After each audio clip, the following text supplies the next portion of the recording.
नमस्कार दोस्तों, स्वागत है आपका हमारे चैनल में। और आज हम डिस्कस करेंगे नया वीडियो है आपका मैथ्स का, इसको ध्यान से समझिएगा। और अभी मैं एक बात बता दूं कि ये फंडामेंटल मैथमेटिक्स, बेसिक मैथमेटिक्स के लेक्चर बनाए जा रहे हैं। तो अगर फंडामेंटल क्लियर करना है तो आप बने रहिए हमारे लास्ट तक वीडियो के साथ, ठीक है। तो आज जो टॉपिक है वो है आपका फ्रैक्शन, ठीक है। तो टू द पॉइंट पढ़ेंगे, एकदम बेसिक से पढ़ेंगे, ठीक है। बच्चे को समझ में आना चाहिए। कहने का मतलब, अगर आपके पास कोई पोर्शन है, उसको आप कुछ पार्ट में डिवाइड करते हो तो इसी को फ्रैक्शन बोलते हैं, ठीक है। इसको अगर मैं ए बाई बी जनरल टर्म में लिखूं, ठीक है। ए और बी कोई आपका नेचुरल नंबर हो सकता है, नेगेटिव पॉजिटिव जो भी आप ले सके ले लें, ठीक है। अब समझिए बात को, ये भी हो सकता है, रेशनल नंबर हो सकता है, ठीक है। बात यह है कि ए जो होता है वो आपका जीरो और नॉन जीरो दोनों हो सकता है, जीरो या नॉन जीरो दोनों ही बातें हो सकती हैं। लेकिन बी जो होता है ना, वो doesn't equal to zero, B को कभी आप जीरो नहीं बोलेंगे, ठीक है। ये आपका रेशनल नंबर की कंडीशन भी तो होती है यही, ठीक है। तो इस तरीके से फ्रैक्शन को डिनोट किया जाता है ए बाई बी के फॉर्म में, जहां पे बी जीरो नहीं होता। लेकिन एक बात और आप समझिएगा, फ्रैक्शन का मतलब होता है कि कई पार्ट में, कई टुकड़ों में तोड़ना। और ए जो होता है, इसके ऊपर जो होता है, इसको हम क्या बोलते हैं, ऊपर वाले को बोलते हैं न्यूमरेटर। क्या बोला जाता है? न्यूमरेटर बोला जाता है, ठीक है। जितनी आपकी इंग्लिश अच्छी हो उस हिसाब से उतना बढ़िया प्रोनाउंसिएशन कर सकते हो आप। इसके बाद आपका नीचे वाले को बोलते हैं डिनोमिनेटर, ठीक है, डिनोमिनेटर। इस तरीके से हिंदी मीडियम के स्टूडेंट्स के लिए भी बताया जाना चाहिए। ये इसको हम अंश के नाम से, अंश, ठीक है, और इसको हर बोला जाता है। तो न्यूमरेटर को अंश और डिनोमिनेटर को हर। मैं ये समझता हूँ कि अगर आप हिंदी मीडियम के स्टूडेंट भी हैं तो आपको ये तो जानना ही चाहिए, ठीक है।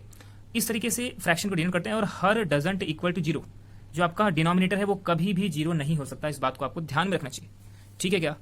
इस तरीके से न्यूमरेटर और डिनोमिनेटर से मिल करके आपका किसी फ्रैक्शन का जो निर्माण होता है, इनको हम टर्म बोलते हैं। क्या बोलते हैं? एक मैथ्स की लैंग्वेज होती है, स्मार्ट मैथ की लैंग्वेज होती है, टर्म बोला जाता है। दोनों को, न्यूमरेटर को भी टर्म बोलते हैं, डिनोमिनेटर को भी टर्म बोलते हैं। अब बात समझिएगा, अब अगर ए इक्वल टू बी हो जाए, मतलब न्यूमरेटर इक्वल डिनोमिनेटर हो जाए, तो फ्रैक्शन का जो वैल्यू आता है वो आपका यूनिटी हो जाता है। यूनिटी ऊपर वाले के पास अगर आप जानते हो तो यूनिटी का मतलब होता है मात्र एक, केवल एक। तो उसकी वैल्यू कितनी हो जाती है? 1 हो जाती है। कैसे? ए बाई ए काट पीट दो तो आंसर कितना बचता है? मात्र 1 बचता है। तो मैं समझता हूँ कि ये बात आपको क्लियर हो रही होगी। अब इसके बाद किसी भी फ्रैक्शन की वैल्यू जीरो कब हो जाती है, उस बात को समझने की कोशिश करेंगे। तो किसी भी फ्रैक्शन की वैल्यू जीरो तब होती है जब आपका ये वाली वैल्यू जीरो हो जाए। ये नहीं होना चाहिए जीरो। अगर ये हो जाएगा ना, तो आप खुद सोचो ना कि कोई भी नंबर बटा जीरो, तो आदमी आपको मेंटली डिस्टर्ब समझेगा, क्योंकि ये इनफाइनाइट की तरफ टेंड करना शुरू कर देगा। तो फ्रैक्शन के एग्जिस्टेंस से रिलेटेड भी चीज़ें आपको पता होनी चाहिए कि कब फ्रैक्शन एग्जिस्ट करेगा। कभी कभी फ्रैक्शन को रेशनल नंबर ही बोलते हैं, ये बात मैं पहले ही बता रहा हूँ। और यहाँ पे आप सारी बातों को देखते जाएंगे, क्योंकि कई बार एग्जामिनेशंस में आपके बस इतना ही चीज़ पूछता है, क्या एक फ्रैक्शन नंबर रेशनल नंबर हो सकता है क्या? परिमेय संख्या हो सकती है क्या? इसको हिंदी में परिमेय संख्या बोलते हैं। तो फ्रैक्शन क्या रेशनल नंबर हो सकता है क्या? तो आप बोलेंगे कि हाँ, फ्रैक्शन जो होता है वो आपका हमेशा एक रेशनल नंबर हो सकता है, ठीक है। या फिर ऐसा कर दीजिए कि एक रेशनल नंबर हमेशा फ्रैक्शन तो हो ही जाता है, ठीक है क्या। अब ये बात, अगली बात है, the value of the fraction is not Altered by the multiplying and dividing the numerator and denominator by the same number.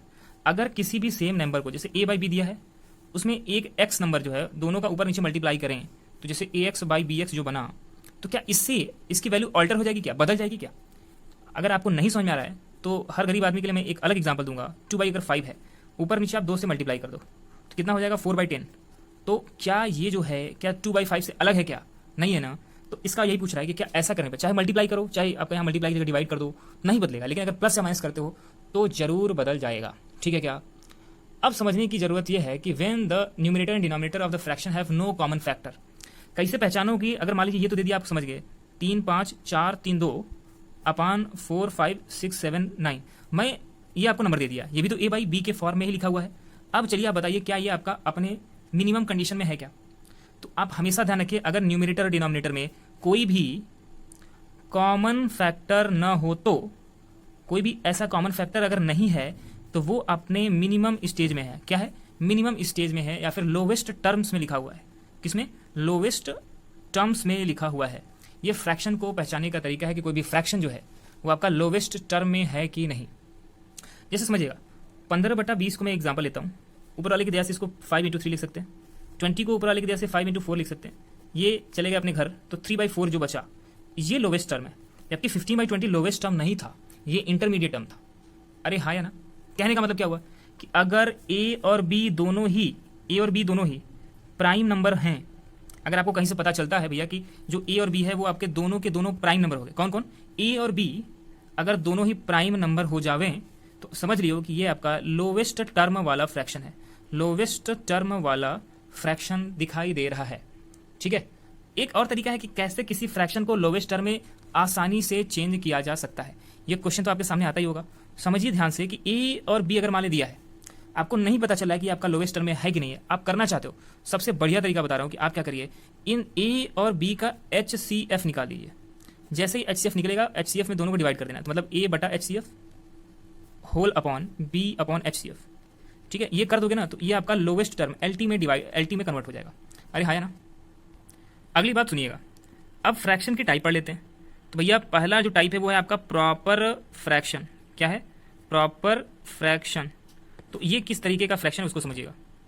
So proper fraction को डिफाइन करने का तरीका क्या है कि अगर A बाई बी के फॉर्म में कोई लिखा हुआ चीज़ है, अगर जो A है वो लेस देन B हो जाए, मतलब न्यूमिनेटर जो है डिनोमिनेटर से छोटा हो जाए, तो वो फ्रैक्शन हमेशा प्रॉपर फ्रैक्शन कहलाता है।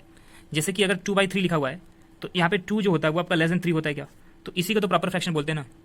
अब एक और बात कर लेते हैं, इम प्रॉपर फ्रैक्शन। क्या बात करेंगे? इम प्रॉपर फ्रैक्शन को सीधा मैं ऐसे लिख देता हूँ, फंक्शन ना मानिएगा, इसको फ्रैक्शन मान लीजिएगा। ठीक है।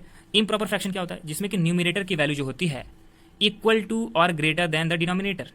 न्यूमिनेटर की वैल्यू क्या होनी चाहिए? मतलब कि A should be greater than और इक्वल टू B होना चाहिए। किसमें? A बाई बी में, जाके B डजंट इक्वल टू 0 है। सो फ्रैक्शन में अगर ऊपर वाली वैल्यू नीचे वाली वैल्यू से बड़ी है तो उसको इम प्रॉपर फ्रैक्शन बोलते हैं। अच्छा यार, इसमें एक इंटरेस्टिंग बात क्या है कि इम प्रॉपर फ्रैक्शन को एक अलग तरीके से डिनोट किया जा सकता है या फिर लिखा जा सकता है इसको। ठीक है, मिक्स फ्रैक्शन के फॉर्म में लिख सकते हैं या फिर जो भी आपकी श्रद्धा हो उस नाम से आप पुकार सकते हैं इसको। तो फिलहाल मैं एक एग्जांपल लेता हूँ, वो अपनी श्रद्धा के अनुसार आप काम करेंगे। 18/5 आपके सामने मैं दे रहा हूँ। ठीक है, तो 18/5 को आप इसको मिक्स फ्रैक्शन में चेंज करो या फिर इसको क्वेश्चन के फॉर्म में कन्वर्ट करो। तो 5 3 जा 15 होता है क्या, तो 3 को यहाँ पे लिख दीजिए और उसके बाद आपका 15 के बाद भी 3 बचता है, तो 3 3/5। ये जो है इम्प्रॉपर फ्रैक्शन को मिक्स फ्रैक्शन में बदलने का तरीका है। ठीक है, एक नए तरीके का फ्रैक्शन देखने को मिलता है अक्सर, उसका नाम लोग बड़े प्यार से उसको डेसिमल फंक्शन के नाम से जानते हैं। किसके नाम से? डेसिमल फ्रैक्शन के नाम से उसको जाना जाता है। तो डेसिमल फ्रैक्शन में क्या होता है समझिएगा, नाम से क्लियर है कि जिसको डेसिमल के फॉर्म में कन्वर्ट किया जा सके। जैसे कि आप समझिए कि इसको अच्छे तरीके से बोलने की भाषा ये है, जैसे A बाई बी लिखा हुआ है ना, तो ये जो B जो आपका डिनोमिनेटर होता है जिसको हर बोलते हैं हिंदी में, अगर ये वाली वैल्यू 10 हो जाए या 10 का मल्टीपल हो जाए, 100 हो जाए या 10 की पावर में कुछ भी हो जाए, XYZ कोई भी आपका रियल नंबर हो सकता है, तो अगर 10 के पावर में लिखा जा सकता है, 10 हो गया, 100 हो गया, 1000 हो गया, तो ऐसे फ्रैक्शंस को डेसिमल फ्रैक्शन के नाम से जानते हैं। जैसे ऐसे समझिए कि 2/10 लिखा हुआ है और इसका सबसे अच्छा तरीका क्या है कि इसको आप तुरंत डेसिमल में बदल भी सकते हो। ठीक है क्या, या फिर डेसिमल से दोबारा इसको कन्वर्ट भी कर सकते हो फ्रैक्शन में। ठीक है क्या, तो मतलब दशमलव के जितनी अंक तक आपका नंबर रहेगा उतना जीरो यहाँ पे बढ़ा दोगे, उतने जीरो वाला 1 रहेगा आपके पास। ठीक है क्या। अब एक बात और समझिएगा, यहाँ पे एक अलग तरीके का फ्रैक्शन आता है, उसको कहते हैं लाइक फ्रैक्शन। क्या बोलते हैं? Like fraction. फ्रैक्शंस, ये आपका फ्रैक्शन का ग्रुप होता है। लाइक फ्रैक्शन होता है कि अगर दो fraction A by B, A1 by B1 और A2 बाई B2 आपका दिया गया है, अगर यहाँ पे B1 is equal to B2 हो जाए या नहीं है तो कम से कम लिखा जा सके उसके इक्विवेलेंट कुछ मल्टीप्लाई डिवाइड करके, तो ऐसे फ्रैक्शंस को हम लाइक फ्रैक्शन के नाम से जानते हैं। जैसे 2/17, 5/17, 16/17, ये 3 आपका फ्रैक्शन दिया गया है, तो इन तीनों फ्रैक्शन को लाइक फ्रैक्शन के तौर पे जानते हैं।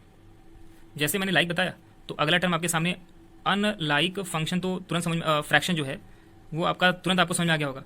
तो अनलाइक क्या होता है कि A1 बाई B1 और A2 बाई B2 जो ये आपका फ्रैक्शन है, इसमें ना तो A1 इक्वल टू A2 हो है, डजेंट इक्वल टू A2, या फिर B1 doesn't equal to B2। जब ये दोनों केस फॉलो नहीं होता या फिर ये वाला केस तो फॉलो हो जाता है, मतलब A1 A2 के बराबर नहीं है, ये बात सत्य है, B1 B2 के बराबर नहीं है, ये बात अगर क्लियर है तो आप समझ लीजिए कि वहाँ पे अनलाइक फ्रैक्शन है। ठीक है क्या। अब दो या दो से ज़्यादा फ्रैक्शंस का सम कैसे निकालते हैं, ये छोटा सा कॉन्सेप्ट है, लेकिन मैंने आपको पहले बताया कि फंडामेंटल मैथमेटिक्स बता रहा हूँ। तो यहाँ पे मैं जैसे क्वेश्चन दिया गया कि इन 3 फ्रैक्शंस का सम निकालना है, 2/3 और 1/3, 2/3 और 3/4, ये तीनों का सम निकालना है। तो एक तरीका समझिए आपका हर जगह लागू हो जाएगा। तो 1/2 प्लस 2/3 प्लस 3/4। अब इन तीनों का, अब देखो इसको करने का तरीका क्या है, एक बड़ा सा लाइन खींचो, 2 3 4 जो आपका दिख रहा है ना, क्या क्या दिख रहा है, 2 दिख रहा है, 3 दिख रहा है और 4 दिख रहा है। इन तीनों का आप क्या करो कि LCM निकालो। क्या करोगे आप? LCM निकालोगे। ठीक है, तो अगर इन तीनों का आप LCM निकालोगे तो भैया आप करके देखिएगा 12 आ जाएगा, 12 आएगा। ठीक है क्या। अगर इसका ये 12 आया, यहाँ पे 2 दिया है तो 2 से 12 को डिवाइड करो, 6 गया क्या, तो यहाँ पे जो ऊपर 1 लिखा है ना उसमें 6 का मल्टीप्लाई हो जाएगा, प्लस यहाँ पे 3 लिखा हुआ है, तो 12 में से आपको 3 को डिवाइड करो, कितना आता है? 4 आता है। तो ये जो 4 आया है इसका मल्टीप्लाई किसके साथ? ये 2 के साथ, फिर प्लस करेंगे, फिर यहाँ पे आपका 4 लिखा हुआ है क्या, तो फिर 12/4 करेंगे क्या, 4 1 जा 4, 4 3 जा 12। तो ये जो आपका यहाँ पे 3, यहाँ पे जो 3 आया पहले उसको लिख लीजिए, मल्टीप्लाई बाई यहाँ पे जो भी नंबर होगा वो आपका यहाँ पे लिख जाएगा। यहाँ पे जो नंबर था वो आपका यहाँ पे लिख दिया, यहाँ पे जो नंबर था उसको मैंने यहाँ पे यहाँ पे लिख दिया। तो इस तरीके से आप इसको सॉल्व करेंगे। तो यहाँ पे 6 + 8 + 9/12, ठीक है। तो ये कितना आ गया 23/12। ये हो गया आपका किसी भी दो या दो से ज़्यादा फ्रैक्शंस को सॉल्व कैसे करते हैं वो तरीका।